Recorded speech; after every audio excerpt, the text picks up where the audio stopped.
Labdien visiem! Esmu Inga Liepa, programmas NVO fonds vadītāja. Iespējams, ka daļa no jums ir ar mani jau saskārušies NVO fondu projektus rakstot, konkursu posmā īstenojot. Šodien stāstīšu jums par mikroprojektiem. Un man te aizkadrā fonā palīdzēs projektu konkursu un uzraudzības nodaļas vadītāja Ieva Plūme un mana kolēģe NVO fondā Ingrīda Birzniece-Ezera. Cik es saprotu, daļa no jums jau ir noklausījušies vakar semināru makroprojektu pieteicējiem. Tad uzreiz jāsaka, ka daļa informācijas, protams, šajā prezentācijā dublēsies, tur nu neko nevar darīt, bet ir nianses, kas padara konkursu mikroprojektiem atšķirīgi no makroprojektu konkursu. Mikroprojektu pieteikumu statistika liecina, ka konkurss būs arī mikroprojektu līmenī diezgan ievērojams. Jā, 2 gadus atpakaļ mums bija 121 pieteikums, tad pagājušo gadu bija 189, un tas, teiksim, rada tādu satraukumu, bažu, prieku par, kā atkarībā no skatu punkta, ka pieteikumu skaits varētu arī pieaugt. Un tas nozīmē, ka arī konkurss pieaugs un lielāku uzmanību un rūpīgāk ir jāstrādā pie pie mikroprojektu pieteikumiem. Tātad sāksim, to, ko es vēl gribēju pilnīgi noteikti jums uzsvērt jau pašā sākumā, ka dalības semināra klausīšanās jūs neatbrīvo no konkursu nolikuma izpētes un detaļu, tur visas detaļas ir iekļautas konkursu nolikumā, to mēs nevaram semināru laikā nekādā veidā pārstāstīt. Tas, kam mēs vairāk pievērsīsim uzmanību, ir paša pieteikuma sagatavošana. Iespējami tādi momenti, kuros jūs kā projekta sagatavotājs varat nodrošināt savam projektam papildus punktus vērtējumā vai gluži otrādāk zaudēt šo vērtējumu. Un tas tiešām šogad varētu būt ļoti būtiski, jo ja projekta pieteikumu skaits ir kaut vai pagājušā gada līmenī, tad tas, ko mēs spēsim teiksim, sniegt atbalstu, projekta skaits ir ievērojami mazāks. Tātad sākam jau ar konkrētām lietām.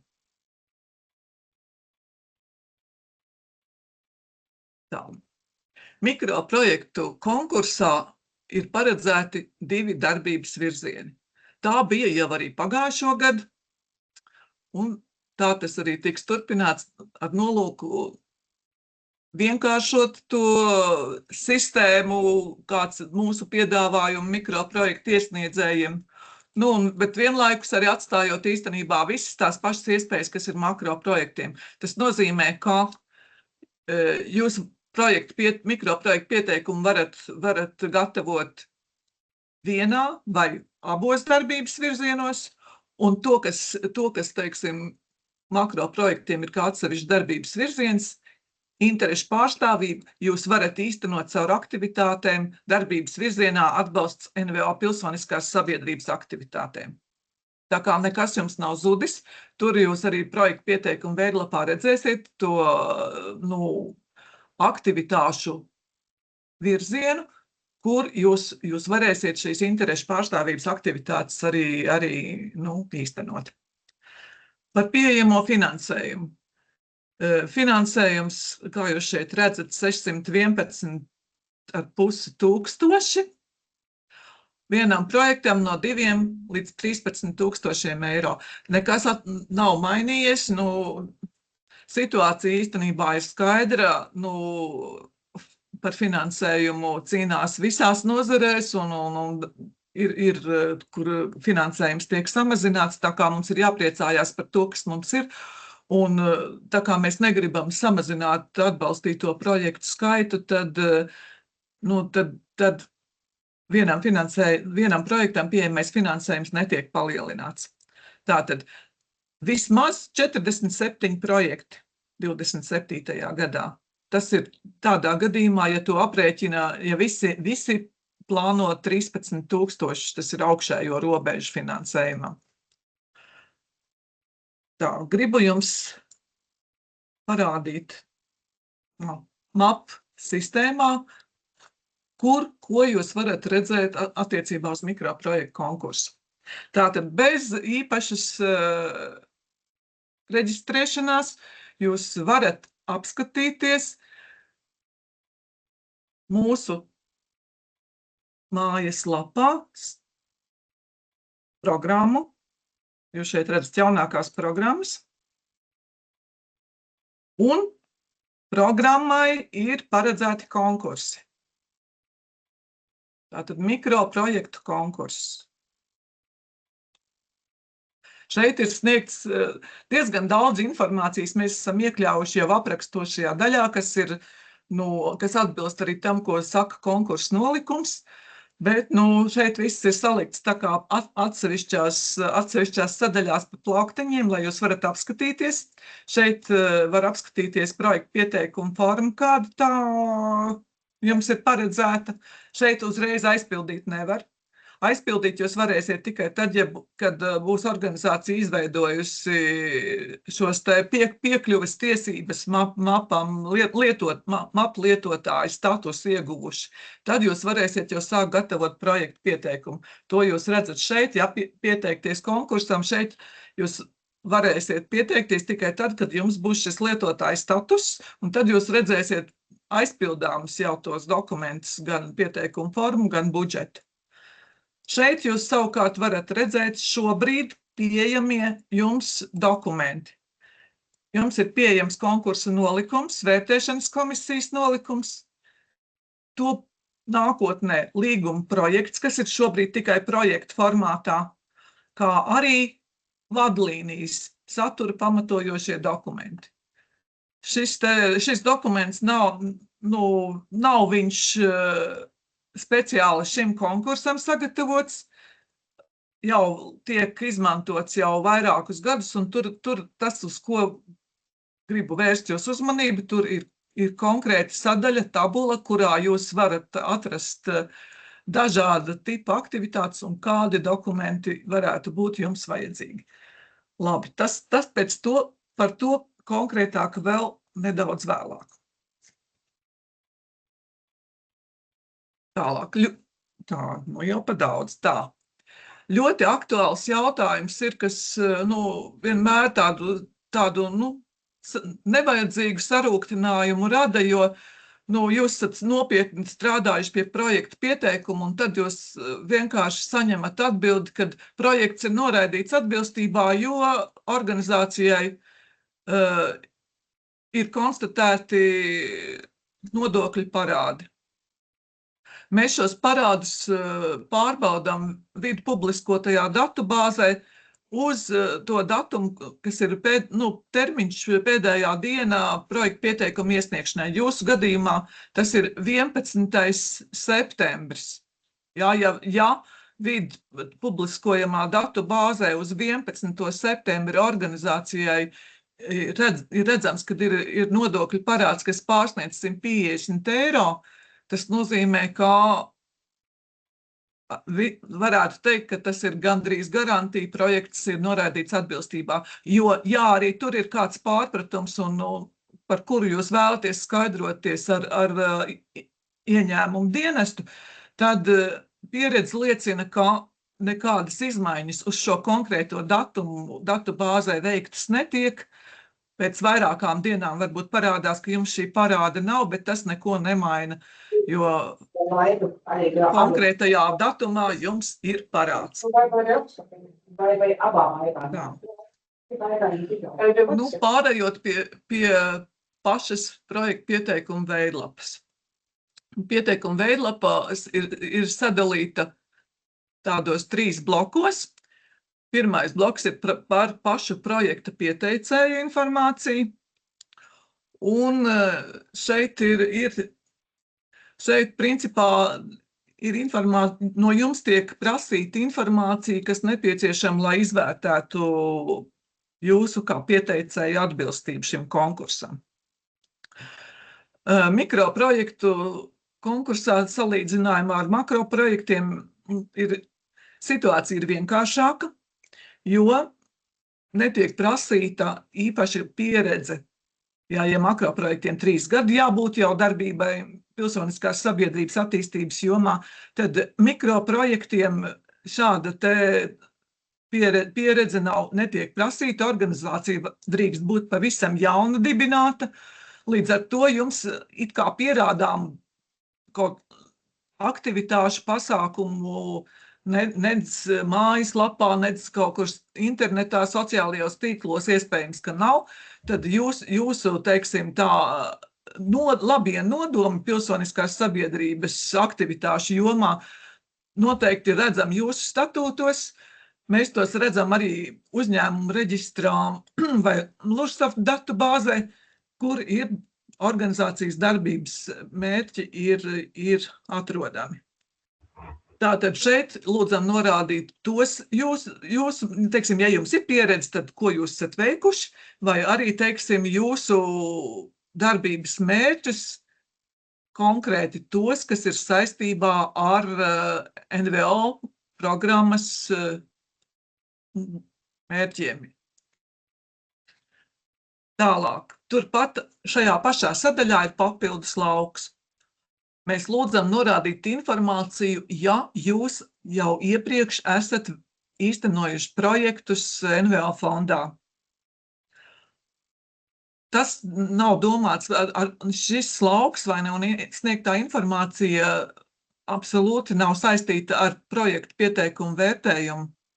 Tas ir vajadzīgs programmas izvērtējumam, lai saprastu, teiksim, jūsu organizācijas jau to iesaisti un varētu savilkt kopā visai programmai to, cik pastāvīga un teiksim, kā attīstās NVO fonds kopumā. Ja jums nav informācijas, ko šeit sniegt, tad lauks nevar palikt tukšs, jo tur jūs redzat, šeit lejā ir zvaigznīte, tas nozīmē obligāti aizpildāms lauks. Jums jānorāda vismaz, kad projekti nav īstenoti. Tālāk. Šajā pašā sadaļā par projektu īstenotāju ir papildus kvalitātes kritēriji. Tie ir kritēriji, kuros projekts var iegūt papildus punktus. Tas ir ļoti būtiski, jo ņemot vērā sagaidāmo lielo konkurenci, katrs punkts, pat puspunkts, ceturdaļa punkta, un no pieredzes, kā tas beigās sanāk, pat starpības starp projektiem varētu būt ar vērtējumu ar 3 zīmēm aiz komata, ja tas, principā katrs punkts ir svarīgs. Ja? Šeit tātad ir par labas pārvaldības īstenošanu ir 2 līmeņi. Pirmais līmenis, tā ir pamatinformācija, kam būtu jābūt pieejamam, principā tam ir jābūt publiski pieejamam. Jūs šeit norādīsiet, kur informāciju meklēt.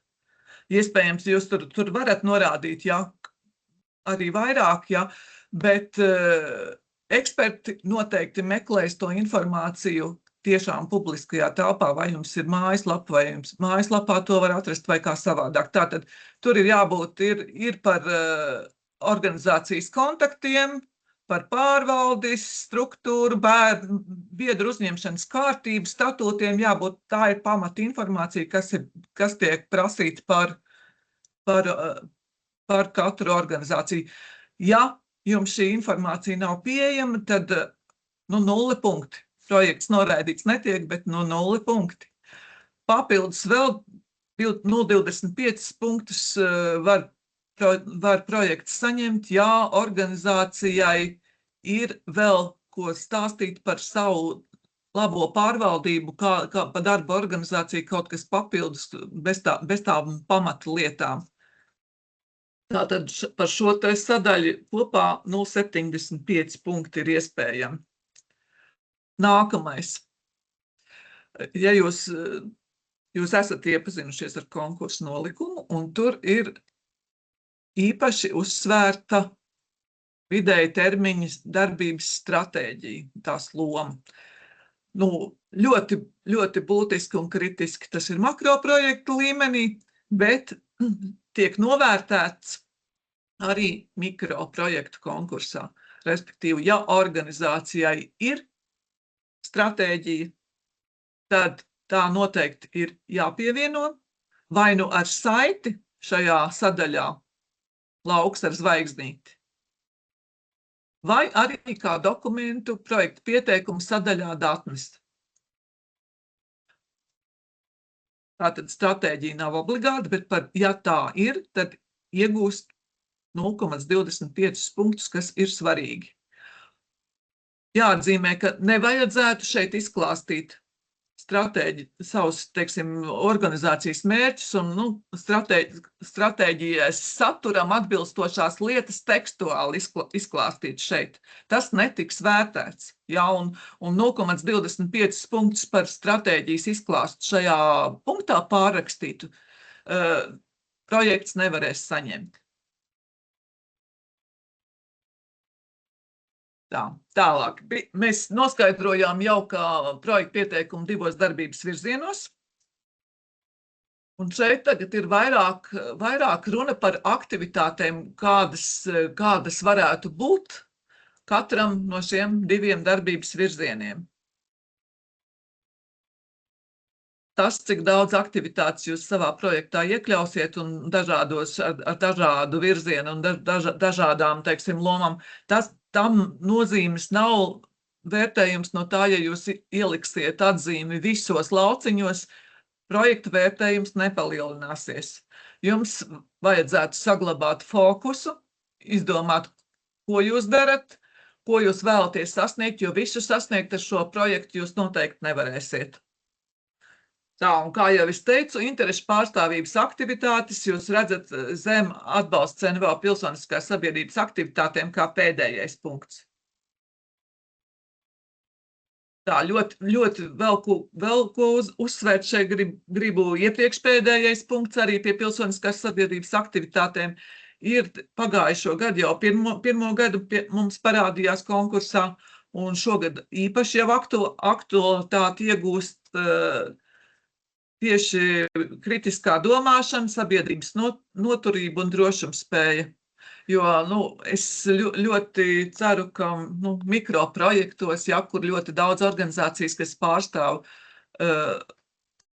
kopienas, tas ir īstais darba lauks, kur varētu domāt par šiem jautājumiem un kaut ko labu izdarīt sabiedrībai. Un tas ir pilnīgi atbilstošs mērķis un aktivitātes NVO fonda konkursam. Tālāk, projekta īstenošanas vietas.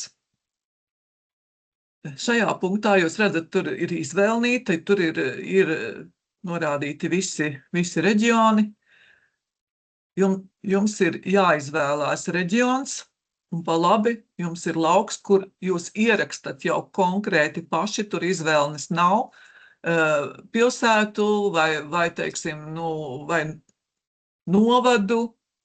Tur ir nav obligāti, nav noteikti, kad tas jābūt ir pilsētai. Tur ir konkrētā vieta, kur jūs īstenosiet šo projektu.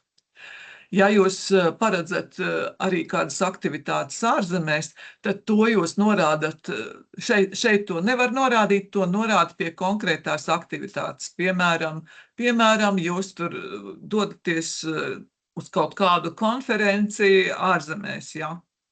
Tās būs izmaksas ārzemēs, to summu 10% ierobežojumu. To vērtēs pēc budžeta, bet to, kad ir aktivitāte ārzemēs, jūs braucat uz Zviedriju, uz Igauniju, tad to jūs norādīsiet pie konkrētās aktivitātes.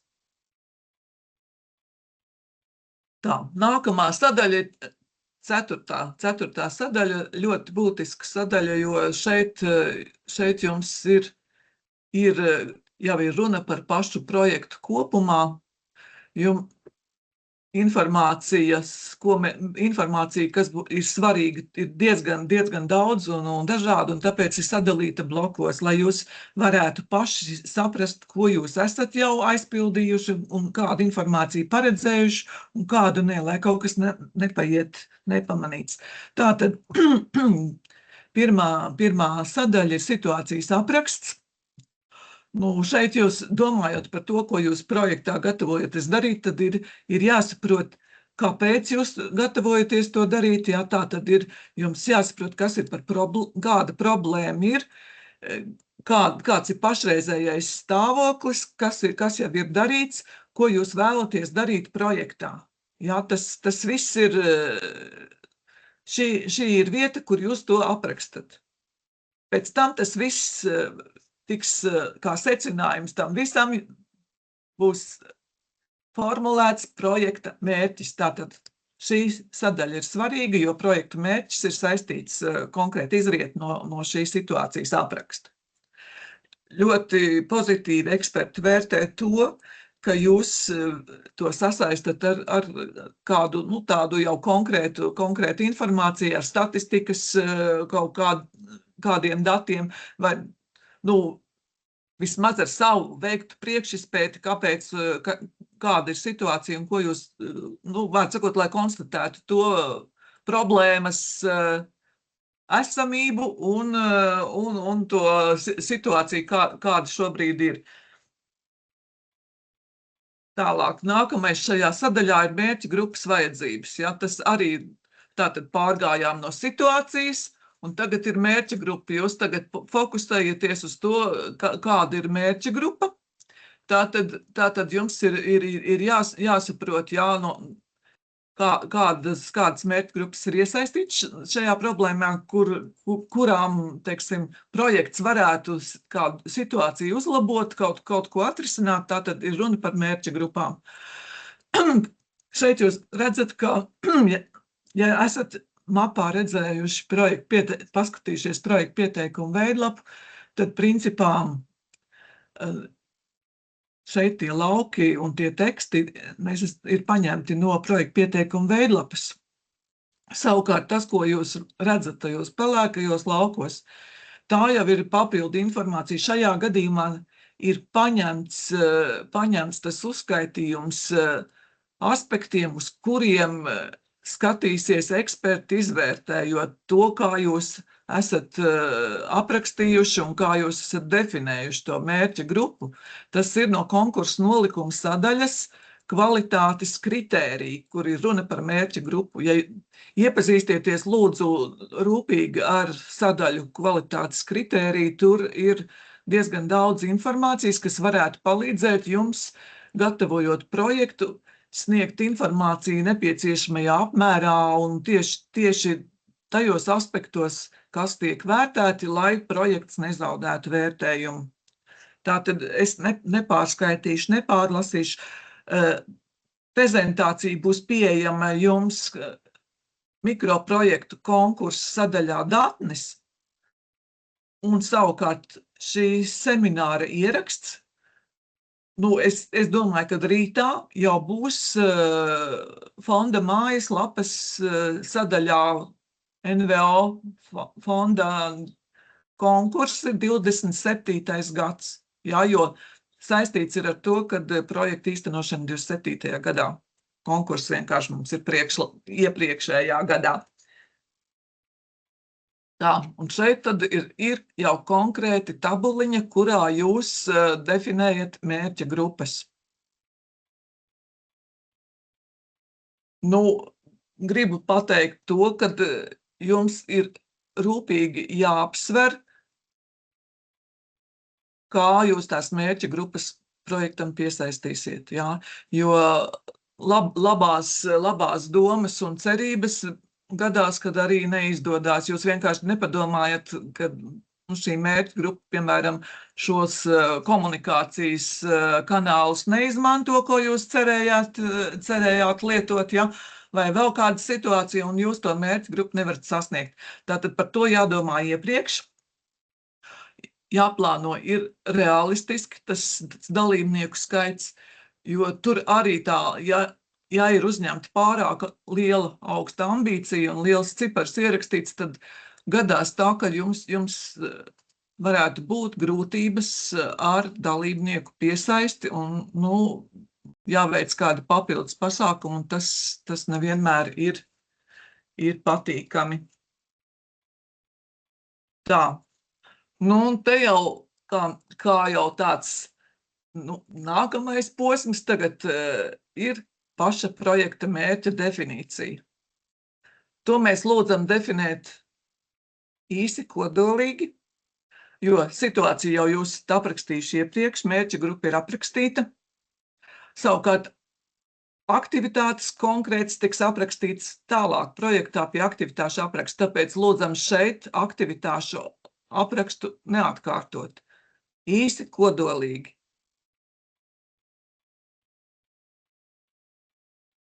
Tā. Un noslēdzošais punkts mikroprojektiem šajā sadaļā ir par projektu ieguldījumu programmas mērķu sasniegšanā. Ļoti svarīgi, lai jūs paši apzinātos, kādā veidā jūsu projekts virzīts uz programmas mērķu sasniegšanu. Ja, jo gadās tā, kad organizācijas mērķi un programmas mērķi īsti nesakrīt, ja, vai arī to, teiksim, trešai personai vērtētājam varētu būt grūti saprast, tad šeit lūdzu atspoguļojiet, kā tas projekta mērķis sasaucās ar programmas ietvaru.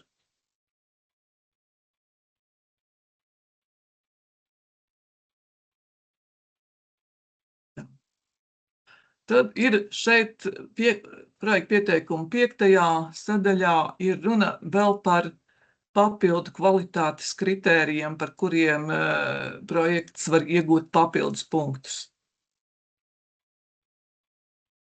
Tas nozīmē, ka ir 2 papildus kvalitātes kritēriji. Viens ir par interešu pārstāvību, ko jūs, teiksim, aktivitātes varēsiet īstenot projektā.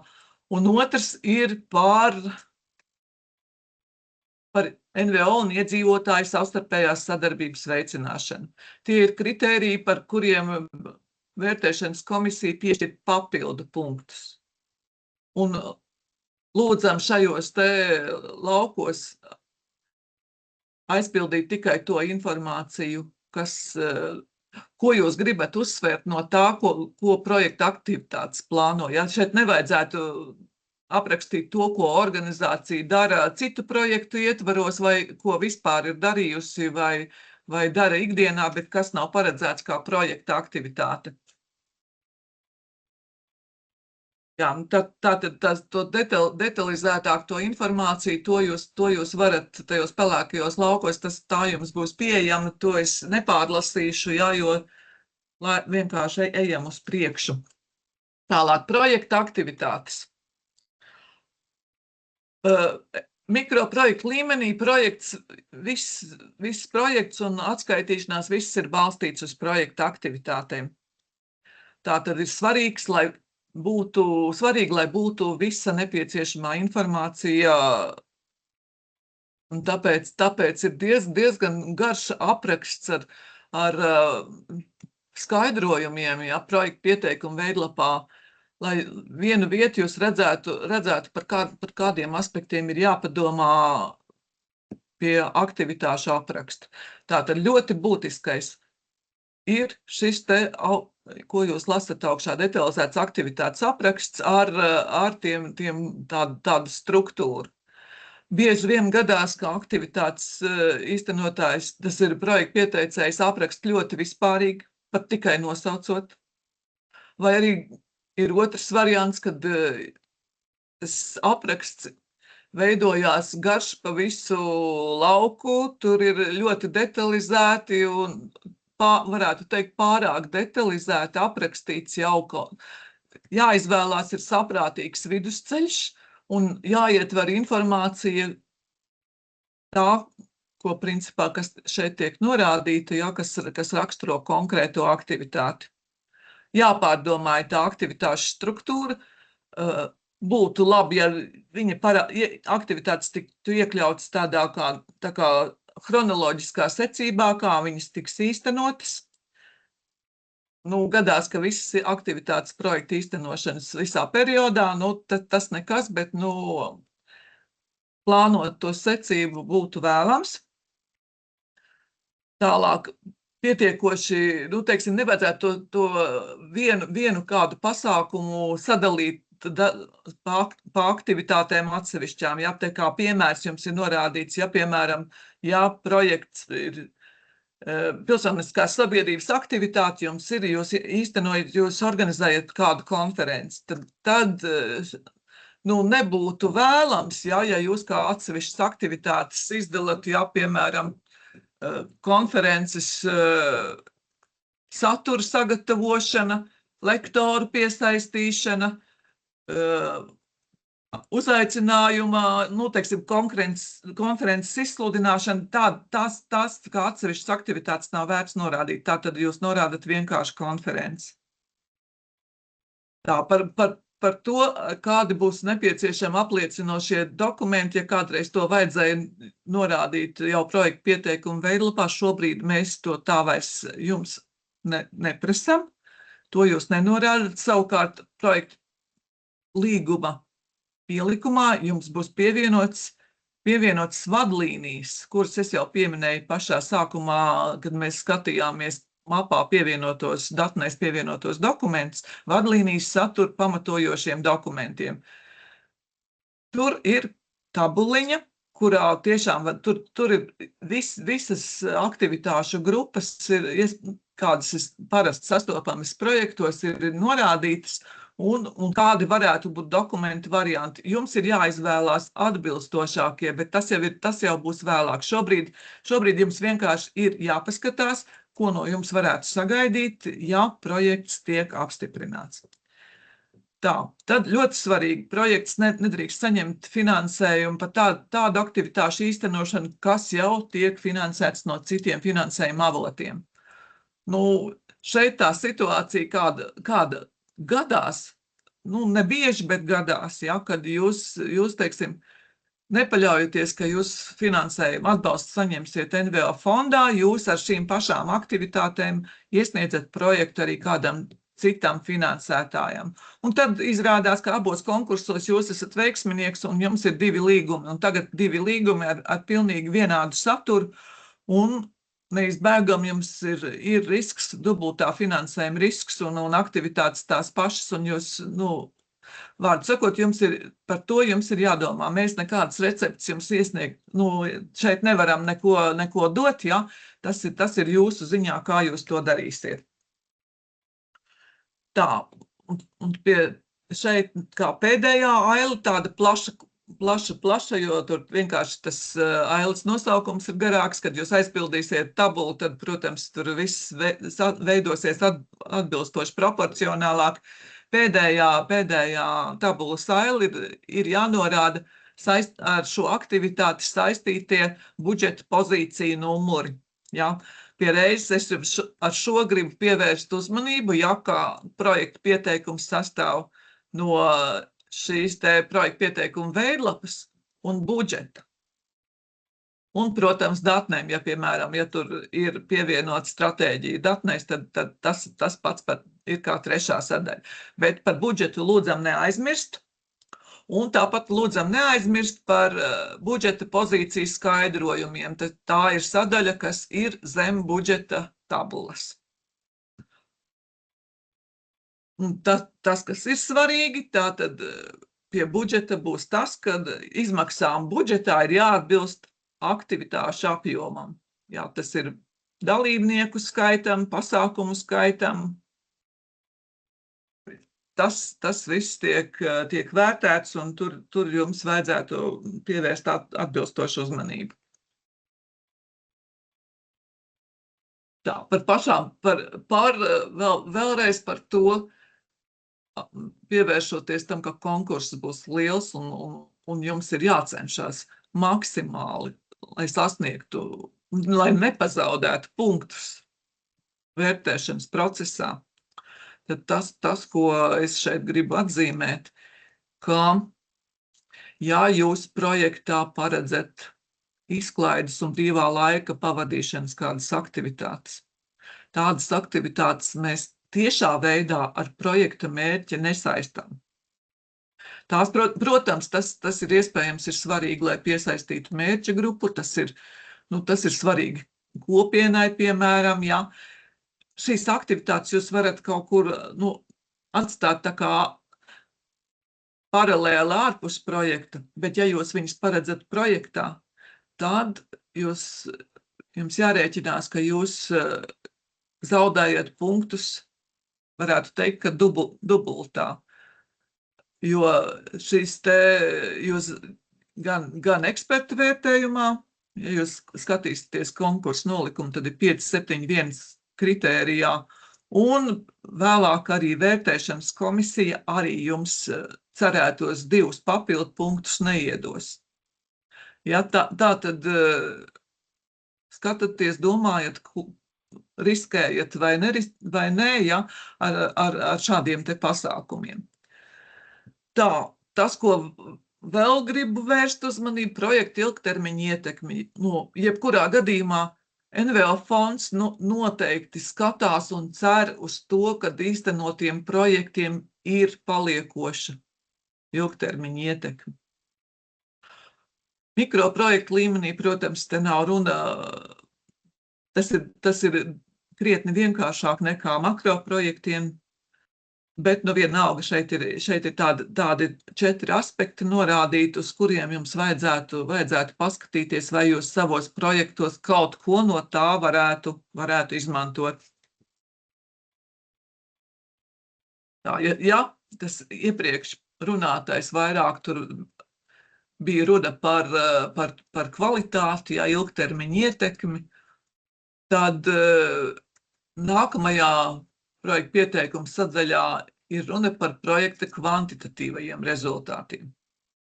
Tā ir ļoti svarīga sadaļa un ir paredzēta tabula, kas ļauj ļoti strukturēti visu norādīt, bet šeit es vienkārši gribu pievērst uzmanību, lai teiksim, netīši nesarežģītu atkal to visu situāciju.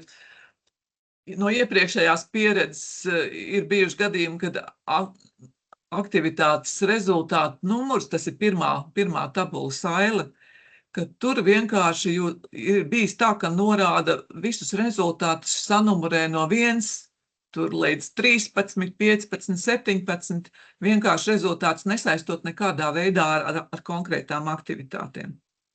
Lūgums aktivitāšu rezultātiem izmantot arī aktivitāšu numerāciju. Šeit tā kā ir norādīts, ja pirmā aktivitāte, tad rezultāts 1.1, 1.2, 1.3. Ja otrā 2.1, 2.2, 2.3. Ja, tad uzreiz būs dubult labums, ja būs uzskaitīti rezultāti un pie reizes arī skaidrs saprotams, uz kuru aktivitāti rezultāti ir attiecināmi. Tālāk, nākamā aila rezultātu kategorija. Tur ir pievienota izvēle, diezgan gara izvēle. Tur īstenībā jums vajadzētu, tur ir jāparitina uz leju, jo tas saraksts ir garš. Un faktiski šajā prezentācijā ietverts tajos 3 pārējos rāmīšos, kur es esmu mēģinājis sadalīt tos rezultātus tādās tā kā 3 grupās, jā. Viena rezultāta, kas attiecās uz sasniegto mērķa grupu, tad ir rezultāti, kas saistīti ar tiešo mērķa grupas iesaisti aktivitātēm, un tad ir vēl tādi rezultāti, kuri, teiksim, ar to mērķa grupas skaitu nav saistīti. Un gribu teikt, ka vienai aktivitātei var būt 1, 2, 3, 5 un tā tālāk rezultāti. Jo, kā piemēram, ja, dalībnieku skaits, tālāk apmācību skaits. Un, piemēram, tālāk no nākamās kategorijas apmācību programmas izstrādātas. tātad no visām šīm grupām ir kāds rezultāts. Ja tā rezultātu kategoriju jūs izvēlaties no izvēles, un tālāk jau nākamajā kvantitatīvais rezultāts, kur nosaukums, ja, tur jūs specifiski norādat, kas tieši, ja. Ja jums bija kategorija pasākumu, mērķa grupa, jaunieši, seniori un tam līdzīgi, tad šeit jūs varat ierakstīt, ja, kad jums, piemēram, šeit ir skolēni, labi, seniori, konkrēti tas, kas attiecās uz jūsu projektu, ja. Un pēdējais skaitliskā svērtības lauks, tad jūs norādat katrai no šīm te mērķa grupām vai arī rezultātiem skaitlisko vērtību. Tātad būs dalībnieki, jums tur būs jaunieši, piemēram, 20, semināri rezultāts būs, vārds sakot, jums ir tur tie, es nezinu, tad jūs varat norādīt, kādi tie semināri vai vienalga tur, teiksim, atstāt semināru un kā rezultātu ierakstīt 4 un izstrādātas programmas, jā, tad 1. Jā, tur jūs varat pie nosaukuma ierakstīt, kas tā par programmu. Tā, labi, tālāk. Projektu publicitāte. Tie, kas mēģināja iesniegt projektu pieteikumu vai īsteno projektu 26. gadā, jau ir saskārušies ar to, ka no projekta pieteikumā ir parādījies atsevišķs punkts projekta publicitātei. Projekta publicitāte ir ļoti būtiska, jo sabiedrību interesē, kas notiek programmas NVO fonds ietvaros. Programma finansē projektus, un projektiem ir jārisina šī publicitāte, lai varētu iegūt to ainu, ka nauda netiek izšķiesta vējā. Tātad šogad mazliet esam piestrādājuši pie šīs sadaļas. Ceram, ka ar to varēsiet strukturēt savas domas un savus plānus. Ir tabuliņa, kur jūs varat atzīmēt, tātad, kādi publicitātes pasākumi tiks paredzēti projektā. Jā, šeit ir tādi piemēri dažādi akcijas, kampaņas, intervijas, publikācijas, pieredzes stāstu un tam līdzīgi. Jā, tātad mērķis ir, lielais mērķis ir informēt par NVO fondā īstenoto projektu ieguldījumu sabiedrības saliedētības politikas īstenošanā, bet jūs tur varat norādīt specifiskāk, ko jūs konkrēti ar šo te konkrēto publicitātes pasākumu, ko jūs gatavojaties sasniegt. Ļoti, ļoti ceram uz jūsu pozitīvajiem pieredzes stāstiem, jo tie vienlaikus tiešām liecinās par to, kad ir, projekts ir bijis būtisks arī programmai.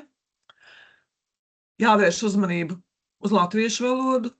Jā, tas ir ļoti, ļoti būtisks aspekts, un tas ir, tā ir jūsu atbildība, tur nevajadzētu būt šaubām nekādām. Nākamais ir publicitātes kanāli. To jūs arī varat specifiski norādīt, jo ņemot vērā dažādus tos publicitātes kanālus, arī sasniedzamā mērķa auditorija mainās. Jā, jo tur ir jums šī tabuliņa varētu izvērsties, teiksim, skatoties, cik daudz un ko jūs varat ar projektu izdarīt. Jā. Par drukātajiem materiāliem. Drukātie materiāli, tur jau mēs kādu ilgāku laiku drukātos materiālus neuztveram kā mūsdienīgu risinājumu publicitātei. Drukātie materiāli ir pieļaujami, jā, bet tad jums ir jābūt pamatotam iemeslam, kāpēc jūs tos izvēlaties. Jā. Varētu būt tiešām specifiskas mērķa grupas, kuras jūs nevarat sasniegt citā veidā. Jā. Bet tas tad par to ir jāpadomā. Tā, un par pašu projekta publicitāti.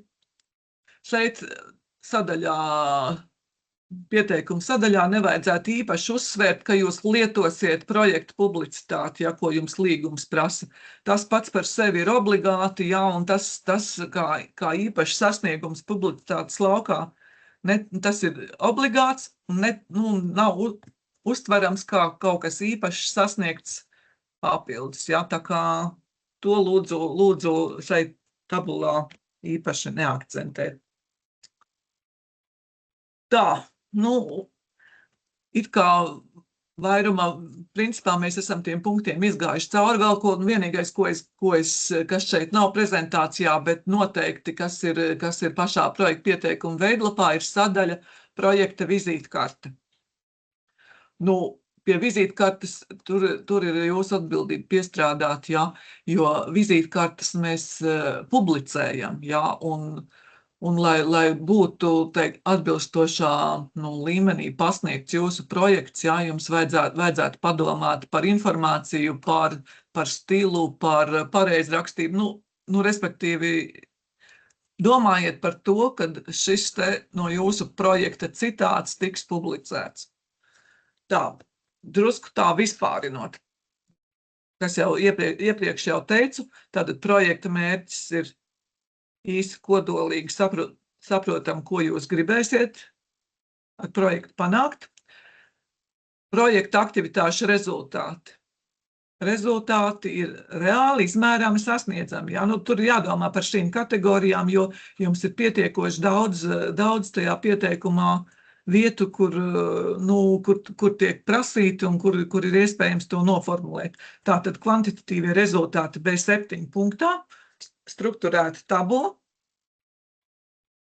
un kvalitatīvie rezultāti tātad B6 punktā un akcents uz projektu ilgtermiņa ietekmi, jāpadomā par šo aspektu.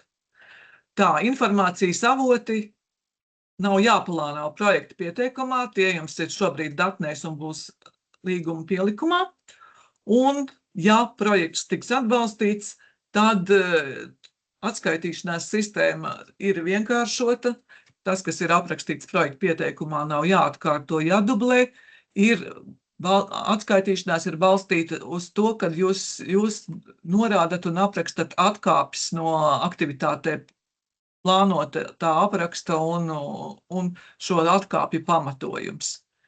Un pielikumā atskaitēm atbilstošie informācijas avoti no tā, ko piedāvā vadlīnijas. Tur ir vairāki varianti, un tur ir norādīts vainu. Tātad jūs izvēlaties to, ar ko jūs varat nopamatot savas aktivitātes īstenošanu. Nevajag būt ļoti daudz tiem materiāliem, tas ir liekas darbs jums un lieki dokumenti, uz kuriem skatīties arī no mūsu skatu punkta. Tā, tas vēl par to pašu turpinājumā. Tātad projektu pieteikumu jūs gatavojat un iesniedzat MAP sistēmā, mērķfinansējuma izlietojuma pārvaldes platforma, jāsaucās pilnā nosaukumā. Iesniegt var tikai vienu projektu pieteikumu. Ar šo es šorīt jau saskāros, ka man pārjautāja vēlreiz, vai tikai viena, vai nevar vienu mikro un vienu makro. Konkursa nolikums ir viens programmai, un tur ir rakstīts tikai vienu projektu pieteikumu. Tātad jums ir, tas attiecās vairāk uz tiem, kas klausījās gan makro, gan šobrīd arī mikroprojektu semināru. Tātad jums ir jāizvēlās starp abiem, jā. Vienkāršāk it kā ir ar mikro, naudas vairāk ir makro, pieredze vairedzīga makro, mikro pieredze tā kā nav vajadzīga. Jums ir jāizdomā rūpīgi, ko jūs darīsiet.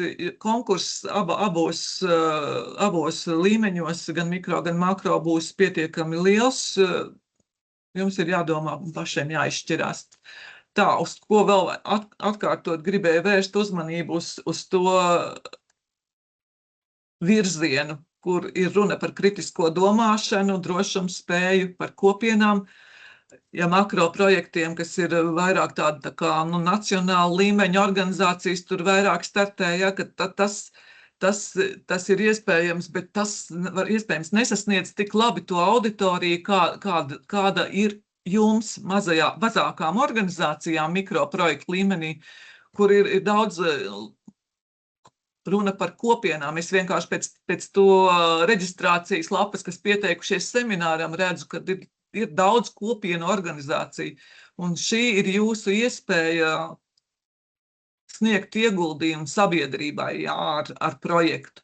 Un pie reizes arī teiksim, aktivizēt arī savu kopienu, kas ir svarīgi arī, teiksim, ārpus projekta, arī principā arī kopienas nākotnē. Tas tālāk, es jau arī pieminēju projekts un atskaitīšanās balstīt uz konkrētām aktivitātēm, tātad nav runa šeit, teiksim, kad jūs tur stratēģiskos mērķus, tur virsmērķus uzstādat projektam, tātad konkrēti kādas aktivitātes ieplānojāt, par tādām atskaitaties. Fokus uz projektu ilgtermiņa ietekmi, tātad, protams, tas, ko jūs aprakstat jau šajā te konkrētajā projekta, pašā gan aktivitātēs, gan situācijas tur aprakstā mērķi un tam līdzīgi, bet arī uz to arī attiecās tas A sadaļā, ja tur, kur mēs lūdzam jums, teiksim, ierakstīt, ja ir bijis kāds NVO fondā īstenots projekts. Un fokus uz projektu rezultātu publicitāti. Tas arī mēs uz to skatāmies ļoti nopietni, jo svarīgi ir, lai sabiedrība zina NVO fonds, ka NVO fonds ir vajadzīgs un ka tiek veikt nopietnas un vērtīgas lietas notiek programmas ietveros. Tagad mazliet atkal atgriežoties pie konkursu nolikuma, ja satura veidlapu mēs esam tā kā izgājuši cauri. Joprojām ir spēkā tie paši attiecināmo izmaksu ierobežojumi, ja ir 20% ierobežojums administratīvajām izmaksām, ja projekts tiek īstenots darbības virzienā pilsoniskās sabiedrības aktivitātes. Savukārt, ja ir NVO darbības stiprināšana, ierobežojumu nav.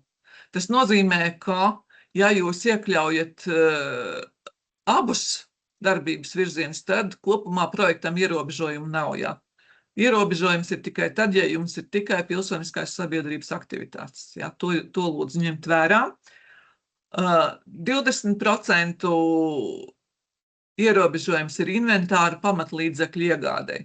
Tas arī ir spēkā un tur ir no mūsu skatu punkta, tā ir pilnīgi jūsu ziņā, ko jūs izvēlaties, inventāru vai pamatlīdzekļus, vai izvēlaties vai neizvēlaties, to jūs paši izlemjat.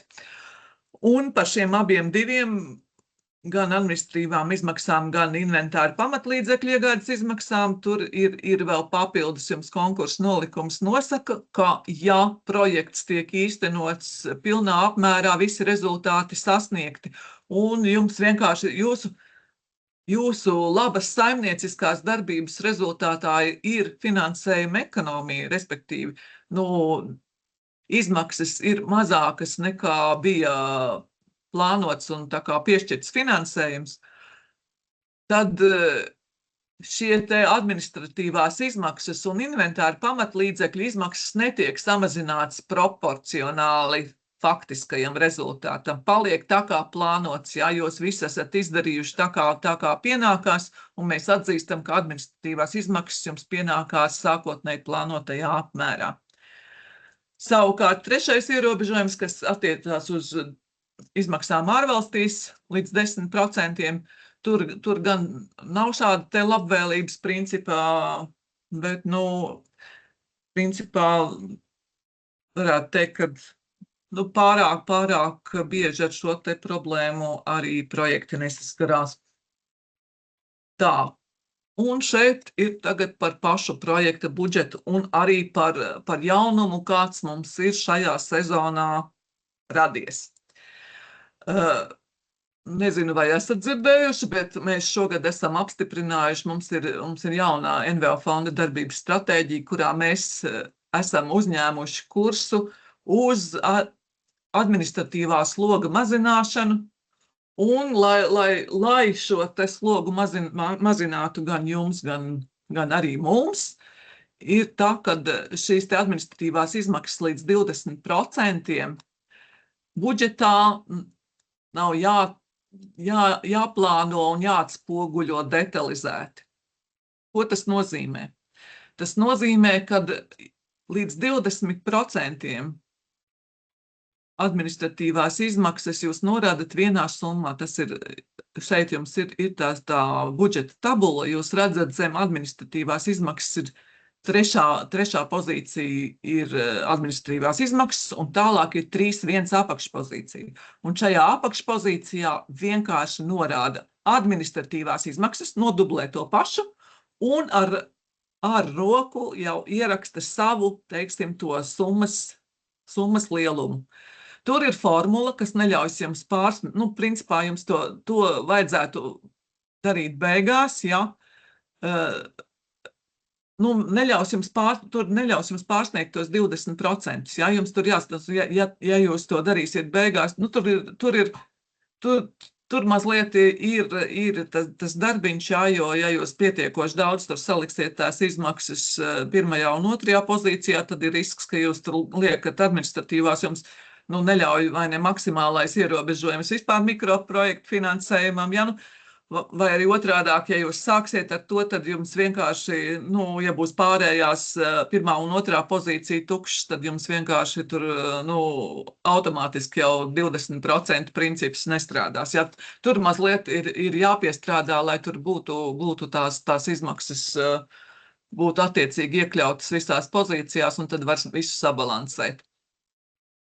Ja ir runa par to, kad būs projekti, kuriem administratīvās izmaksas netiek ierobežotas, tad tā daļa, kas ir virs tiem 20%, gan ir jāatspoguļo tā kā līdz šim pirmajā pozīcijā personāla atalgojums vai otrajā pozīcijā citas izmaksas, jau detalizēti nosaucot šīs te pozīcijas un detalizēti visu to plānojumu tā kā līdz šim. Ja.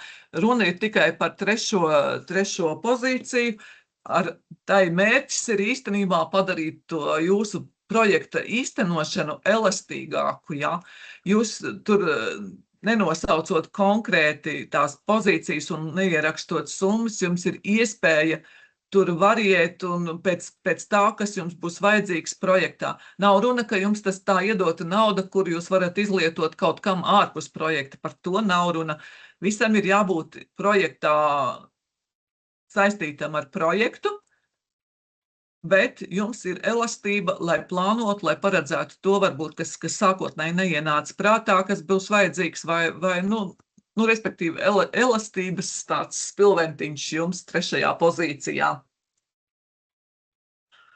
Jebkurā gadījumā, ja rodās jautājumi par šo, un arī īstenībā par visu iepriekš teikto, lūdzu sazinieties, mēs noteikti jums palīdzēsim. Tā. Tas mēs īstenībā esam ļoti jau pārunājuši, es esmu pārunājis to laiku, bet es ļoti centos, lai skaidrot kaut ko vairāk, ja. Tātad, vēl ko par projektu budžetu gribu teikt, tātad nevajag pārāk sadrumstaloti plānot, jo sadrumstalotāk jūs plānosiet, jo teiksim, biežāk jūs saskarsieties ar to, ka jums kaut kur būs pārsniegts un mums būs jautājumi un iespējams būs nepieciešami grozījumi, tāpēc vajadzētu budžeta pozīcijas plānot konsolidēti. Ja jums ir vajadzīgs transporta izmaksas 5 aktivitātēm, tad lieciet nevis plānojiet pa aktivitātēm, bet lieciet projektam, ka ir transporta izmaksas, kuras jūs lietosiet 1., 2., 3., 4. aktivitātē. Pozīcija nosaukumi. Ja jums ir uzskaitījums, teiksim, pamatlīdzekļiem, ko jūs tur iegādāsieties, tad vislabāk būtu noslēgt to rindiņu ar un tam līdzīgi, ja, jo tad jūs varēsiet pamainīt kādu no tiem plānotajiem iegādes priekšmetiem. Atalgojumu. Vienā rindā plāno visu, teiksim, visas izmaksas, kas saistītas ar konkrētu amatu, piemēram, piemēram, lektors, tad tur ir izejot no aprēķina, kāds ir darba līgumam, ja, tātad bruto atalgojums plus darba devēja nodoklis, ja. Tad ja jūs mainat darba līgumu uz pakalpojumu līgumu, tad jums ir redzama tā summa, tas ir tas jūsu ietvers, kas jums ir iespējams tam pakalpojumu līgumam. Tas viss, kas tur bija, bruto plus darba devējs, ja, ko jūs varat rēķināties. Tā, detalizācijas pakāpe. Te ir, piemēram, variants tāds, ka domāts, ja, kad, piemēram, budžetā plānot nevis, ja jums ir kāds lielāks pasākums, tāpat jau iepriekš minētā konferences, tad jūs vienkārši norādat konferences izmaksas un tad to summu. Un budžeta pozīcijas skaidrojums sadaļā, kas ir ļoti svarīgi un ļoti būtiski, lūdzu neatstājiet to tukšu, skaidrojiet visu. Tur jums ir iespēja norādīt, kādas tad tieši izmaksas jums ir paredzētas zem šī te konferencei paredzētas, tur telpas, tehnika, ēdināšana dalībniekiem, viss, kas ir nepieciešams. Un vienkārši tur norādot, teiksim, pie tā budžeta pozīcijas skaidrojumos apmēram tās summas, ko jūs tur varētu paredzēt, ja. Tātad jums nevajadzēs pēc tam saskaņot kaut kādus un veikt grozījumus, ja jums tur mainīsies tās izmaksu proporcijas starp dažādiem, teiksim, konferencē paredzētajiem izdevumiem. Tā vēlreiz pie budžeta pozīcijas skaidrojuma. Te ir tas, vai ne, ko es jau sāku stāstīt, tātad tur ir tajos apakšējos lauciņos, ja tur ir konkrēti, ja, katram no tām izmaksu veidiem, ja, par ko tur vajadzētu skaidrojumā sniegt informāciju. Tā, tas, kas vēl saistībā ar to iepriekšējo budžeta veidlapu, kur bija runa par administratīvajām izmaksām bez detalizācijas, tāda pie budžeta pozīcijas skaidrojuma, ja, pie tās trešās pozīcijas, tad vienkārši tur būtu lūgums norādīt, ka jūs no šīs pozīcijas paredzat personāla atalgojumu, biroja izmaksas, ja jums būs kredīti iestādē konta apkalpošanas izmaksas, vienkārši nenorādot detalizēt, teiksim tā, neparedzot kaut kādus, teiksim, tos summas vai kaut ko aptuvenās. Vienkārši tikai norādot virzienu, par ko būs runa, par ko jūs liksiet zem administratīvajām izmaksām. Interešu konflikts, par to arī jādomā jau plānošanas stadijā, lai pēc tam nerastos, kad būs īstenošanas posmā, tad tas būs krietni sarežģītāk, labāk to ir izcināt uzreiz. Tā, un vēl tas, kas ir, ko es gribēju norādīt uzmanību. Tātad C sadaļa, apliecinošā sadaļa, tur noteikti pieteikumu veidlapā izlasiet visu to uzskaitījumu, kam jūs liekat parakstu apakšā, beigās apakšā ir tas ķeksītis apliecinu, ja. To vajag izlasīt, ja šis te nav gluži precīzs uzskaitījums, jā, viņš ir taps, jau redakcijas, teiksim, procesā, tur ir precizējumi, uz šo nevajag skatīties, bet projekta pieteikumu veidlapā gan rūpīgi izlasiet, bet kā mēs šeit gribam pievērst uzmanību, jā, par to mums ir svarīgi zināt jūsu, teiksim, jūsu organizācijas struktūru, jā. Ja biedrība, tad ir runa par biedru skaitu, jā. Un tas, ar ko mēs esam bieži saskārušies, ka ir pārpratums, jā, jūs esat biedrība, jūs izvēlaties no tās izvēlnītes, ko jūs šeit arī redzat, to biedrība, un skaitliskajā tajā logā norādat viens. Tas nekādu informāciju nesniedz, tā ir viena jūsu biedrība, un tie nav jūsu biedri, jā. Biedrība, jums jāatspoguļo, kāda ir jūsu biedri. Tātad, jā, jums ir biedri fiziskas personas un biedrības, tad jums ir divas rindiņas šeit paredzētas. Fiziskā persona viena rindiņa, jūs norādat tur 20, un nākamā rindiņā biedrība, jūs norādat 6, un jūs iegūstat kopējo skaitu. Te vēl ir viens aspekts, jā, kā ir atbilstības kritērijs, 313, kā te ir norādīts.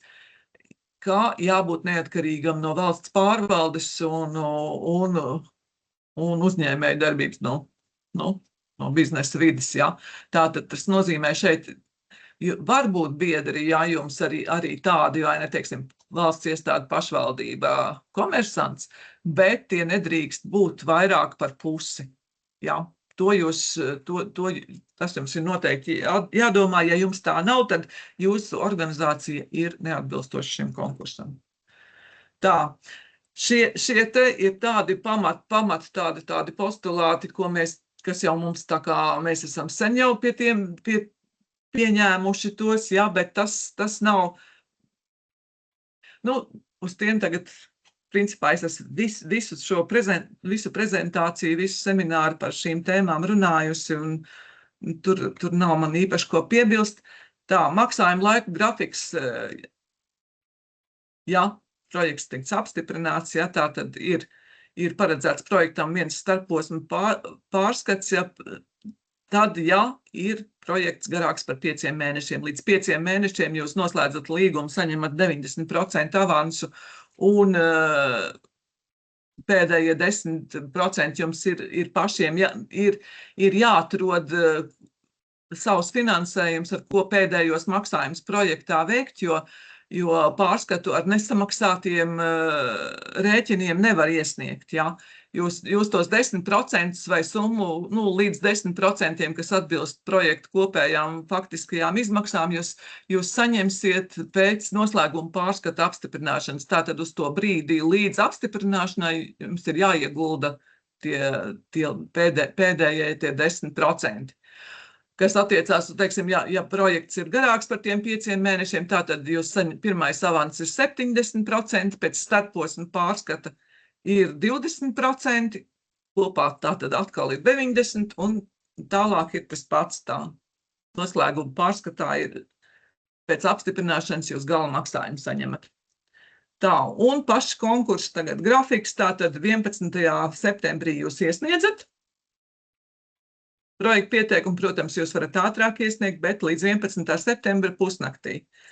Un tad sākās vērtēšanas posms, un decembra sākumā ir rezultāti. Jā, tā viņš ir, kad ņemot vērā projektu pieteikumu skaitu, diemžēl ātrāk tas nemēdz būt, jā. To nevar vienkārši tehniski paveikt, jā. Mums nav tik liela cilvēku resursu, arī piesaistīto ekspertu resursu nav tik liela, lai to varētu paveikt ātrāk. Tā, bet tūlīt pēc rezultātu izsludināšanas nosacījumu izpildu, principā jau tā ir decembrī, un janvārī, varētu teikt tā, ka līguma slēgšana jānoslēdz 30 dienu laikā pēc lēmuma saņemšanas, vai arī pēc atzinuma par nosacījumu izpildi. Jā, tas iestiepjās praktiski janvārī. Projekta īstenošanu jūs varat sākt no 1. janvāra, tā nav nekāda problēma. Termiņš līdz 31. oktobrim visiem projektiem garāks nedrīkst būt, jo programmas noslēgums ir 31. oktobris, un līdz gada beigām ir jāpagūst visi, teiksim, pārskati apstiprināti un noslēguma maksājums jāveic, tā kā tur nav variantu pagarināt projektu ilgāk. Tā, tas ir viss. Es atvainojos, ka es esmu nedaudz pāri laikam. Tā, vai ir kādi jautājumi? Paldies, Inga. Es centos uz visiem jautājumiem atbildēt. Šodien jautājumi tādi interesanti, bet es ļoti, ļoti aicinu visus iesniedzējus cītīgi izlasīt nolikumu, sevišķi prasības projekta pieteicējiem. Šī ir 3. nolikuma daļa, ja? Tātad šos punktus lūdzu cītīgi pārskatiet. Kam tad jūs atbilstat vai neatbilstat? Šis jums ļoti palīdzēs ar lēmumu, arī kurā konkursā startēt, mikro vai makro. Bet jautājumus es jau arī rakstīju Tarzētavā, ka mēs ieliksim biežāk uzdotajos jautājumus un ievietosim mapā pie datnēm, turpat, kur konkurss, tā kā tas arī viss būs tur atrodams. Bet, jā, šodien mēs esam diezgan pārtērējuši laiku, tāpēc varbūt teikšu Paldies jums, Inga, varbūt tev ir kāda ceļamaize pasakāma. Es varu novēlēt tikai labu un prātīgu projekta rakstīšanu un ļoti laicīgu iesniegšanu. Nu jā, es tā par to laicīgo iesniegšanu, tātad jums pašiem ir jārūpējās neatlikt uz pašu pēdējo brīdi, jo varbūt, kad pusnakts, varbūt, ka visi gluži nesēdēs vēl tur sistēmā un pēdējā minūtē iesniegt, jā, bet, vajadzētu tā, lai pēc darba dienas beigām neviens jums neko palīdzēt nevarēs un neko pakonsultēt nevarēs, jo, mēs līdz pusnaktī noteikti pie sistēmā nesēdēsim, ja. Tātad vajag domāt par saprātīgu iesniegt projektu pieteikumu. Un arī tas izmantojiet lūdzu iespēju konsultēties, mēs esam pieejami, jā, jo jums ir ļoti svarīgi savākt visu nepieciešamos punktus, respektīvi nezaudēt neko kas ir piedāvāts, tajā punktu uzskaits tabulā, neko nepazaudēt pa ceļam. Tā kā labu veiksmi, ļoti ceru ar jums tikties, jā, gan redzēt jūsu projektu pieteikums un vēl jau vairāk, arī pēc tam sadarboties ar projektu īstenošanu. Visu labu! Paldies, Atā! Paldies!